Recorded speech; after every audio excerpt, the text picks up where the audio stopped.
रक्षाबंधन की शाम गुल्लू और उसकी वाइफ और उसके भाई बहन सारे गए थे मूवी देखने। गुल्लू ने वहाँ पे कुछ ऐसा देखा जो बुलाने से भी नहीं बुला पाया और ये हादसा पूरा परिवार देख के काफ़ी परेशान हो गया।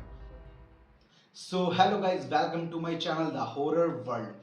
मैं आपका भाई पीयूष हरित लेके आ चुका हूँ एक ऐसा चैनल जहाँ पे आपको मिलेगा बहुत ही सारा डर, रहस्य और सच्ची घटनाओं से भरी हॉरर स्टोरी। यहाँ पे हम उन चीज़ों के बारे में बात करेंगे जिसके बारे में लोग और आपको सोचने से भी डरते हो। तो तैयार हो जाइए एक ऐसी दुनिया में कदम रखने के लिए जहाँ पे हर आवाज़, हर साया, हर कहानी अपने अंदर ही एक राज छुपाए बैठा है। अगर आपको भी हॉरर स्टोरी सुनना पसंद है तो ये चैनल सिर्फ आप ही के लिए है। तो शुरू करते हैं द हॉरर वर्ल्ड का ड्रामा सफर।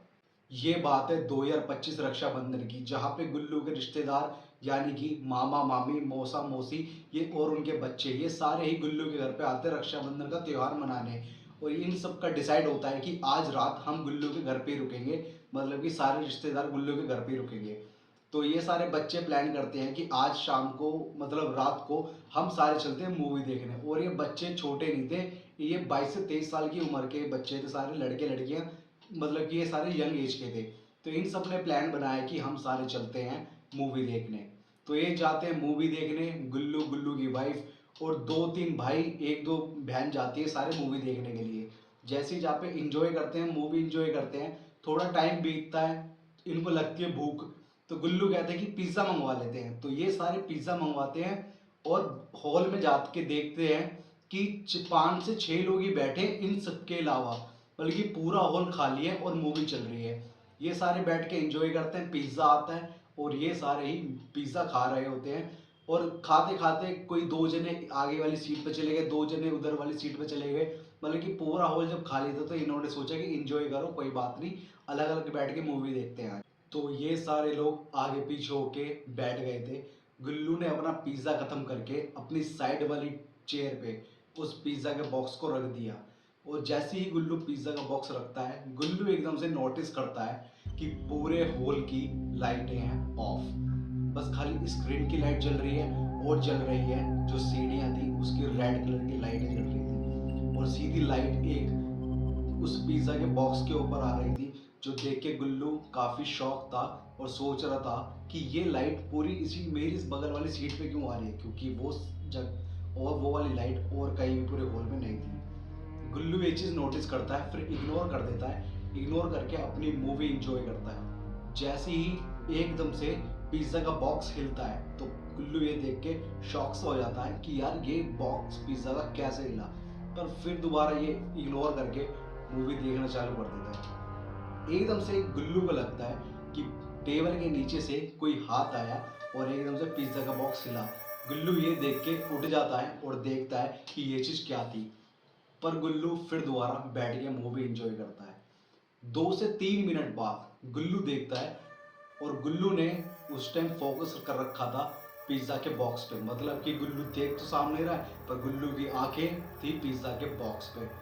गुल्लू देखता है पिज्ज़ा के बॉक्स को टेढ़ी टेढ़ी आंखें करके कि टेबल के नीचे से एक हाथ आता है। वो लड़के का है या लड़की का ये बिल्कुल नहीं पता, वो आपको चलेगा आगे पता वीडियो में। गुल्लू देखता है कि टेबल के नीचे से एक हाथ निकल के आया है और वो हाथ था ब्लू कलर का, मतलब नीले कलर का हाथ। जैसे देखता है कि गुल्लू एक नीले कलर का हाथ पिज्ज़ा के बॉक्स के ऊपर पड़ा है और जैसे ही गुल्लू देख के उठता है और एकदम से वो हाथ चला जाता है, वो टेबल के नीचे चला जाता है हाथ कुर्सी के नीचे, और गुल्लू ये देख के खड़ा हो जाता है और शौक से हो जाता है कि ये क्या है, ये हुआ क्या है। पर गुल्लू किसी को बताता नहीं क्योंकि गुल्लू उन सब में था बड़ा, कभी इसकी बेइज्जती ना हो जाए और वो सारे भाई बहन और गुल्लू की वाइफ गुल्लू का मजाक ना उड़ाए। फिर गुल्लू आराम से बैठ के मूवी देख रहा होता है, पर गुल्लू को डर भी था और गुल्लू की धड़कनें काफ़ी तेज़ हो रही थी। गुल्लू मूवी देखते देखते ये सोच रहा था कि उसके साथ ये आखिरकार हुआ क्या है। 5 से 10 मिनट बाद गुल्लू को एक लड़की दिखती है, मतलब वो बच्ची, कम से कम 15 से 16 साल की उसकी उम्र। उसने जीन्स और टी शर्ट पहन रखी थी जैसे बच्चे पहनते हो। वो लड़की गुल्लू को इस जाती हुई दिखी। गुल्लू ने कुछ नहीं बोला, कुछ नहीं किसी से कहा और उस लड़की को देखता है। वो लड़की स्क्रीन के सामने आके खड़ी हो जाती है और गुल्लू उस लड़की को देख रहा होता है और वो लड़की भी गुल्लू को देख रही होती है। वो लड़की गुल्लू को इशारा करती है कि मेरे पास आ जा। पर गुल्लू जैसे ही ये देखता है कि वो लड़की गुल्लू को बुला रही है और किसी को नहीं दिख रही, गुल्लू बड़ी तेज चिल्लाता है, उठ के चिल्लाता है बड़ी तेज। और हॉल में जितने भी 5-6 लोग और बैठे थे और गुल्लू की वाइफ, गुल्लू के भाई बहन ये देख के डर जाते हैं कि ये चिल्लाया कौन है। एकदम से लाइट जलती है पूरे हॉल की। गुल्लू के वाइफ और गुल्लू के भाई बहन आके कहते हैं कि तू चिल्ला क्यों रहा है, तेरे को हो क्या गया।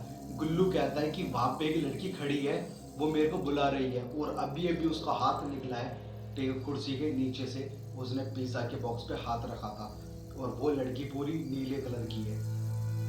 हॉल की लाइट जली हुई है, गुल्लू भी देखता है, गुल्लू के सारे भाई बहन देखते हैं और भी पब्लिक देखती है, जो 5-6 लोग जने बैठे थे जो मूवी एंजॉय कर रहे थे। गुल्लू को वो बोलते हैं कि भाई मैं हमको डरा क्यों रहा है तू, अगर तू यहाँ पे मूवी देख रहा है। पर गुल्लू कहता है और यहाँ पे कोई लड़की हैगी जो तुमको लग रहा है कि नहीं है। और इतने में ही गुल्लू की वाइफ कहती है कि तुम बताओ गुल्लू तुमको हुआ क्या है। गुल्लू कहता है वो लड़की मेरे सामने खड़ी है और मेरे को इशारा कर रही है कि मेरे पास आ जा। और वो लड़की गुल्लू को अभी भी दिख रही है। गुल्लू कहता है कि उन सबको और अपनी वाइफ को कि देखो वो लड़की खड़ी है, वो मेरे को बुला रही है जो स्क्रीन के सामने खड़ी है। सारे लोग देखते हैं स्क्रीन के सामने पर वहां पे तो कोई भी नहीं होता। सारे कहते हैं गुल्लू से कि तू टेंशन मत ले, तू घर चल, तेरे कुछ व्यायाम हुआ होगा, तू घर चल बस अभी। गुल्लू, इसकी वाइफ और सारे भाई बहन घर पे आते हैं। घर पे आके बताते हैं कि गुल्लू के साथ आखिरकार हुआ गया था। सारे लोग मजाक समझते हैं कि गुल्लू प्रैंक कर रहा होगा, अंधेरा था और हॉल भी खाली था, इस वजह से तुमको डराने के मारे। पर गुल्लू चुप था, किसी को नहीं बता रहा था क्योंकि गुल्लू काफी डरा हुआ था। सारे लोग बैठे हुए थे। गुल्लू छज्जे पे जाता है और छज्जे पे जाके अपनी सिगरेट पीता है। गुल्लू स्मोकिंग कर रहा था। गुल्लू को दिखा एकदम से कि गुल्लू के नीचे कार खड़ी थी, कि कार के पास एक लड़की खड़ी है और वो ही लड़की थी जो सिनेमा हॉल में गुल्लू को दिखी थी। गुल्लू देख के डर जाता है और चिल्लाता है, सिगरेट फेंक के घर के अंदर आ जाता है। गुल्लू पूरा घबराया हुआ था और पूरा पसीने गुल्लू हो चुका था। सारे परिवार वाले कहते कि तेरे को क्या हो गया। गुल्लू चिल्ला के कहता है कि वो लड़की नीचे कार के पास खड़ी है। सारे लोग जितने भी आदमी थे सारे जाके देखते हैं छज्जे पे और नीचे देखते हैं सड़क पे कि सड़क पे तो कोई भी लड़की नहीं खड़ी। पर ये देख के गुल्लू जाके देखता है कि वहां पे अभी ये लड़की खड़ी थी, पर वहां पे कोई भी लड़की खड़ी नहीं थी। इतने में ये सारे वापसी आ जाते हैं। गुल्लू वहीं पे खड़ा रहता है और गुल्लू को दिखता है कि कार के नीचे से वो लड़की निकली है और गुल्लू को देख के बुला रही है कि मेरे पास आ जा, ऐसे इशारा कर रही थी। गुल्लू देख के डर के मारे जैसे ही चिल्लाता, सारे लोग वापसी आ जाते छज्जे पे और देखते हैं कि यहाँ पे कौन है।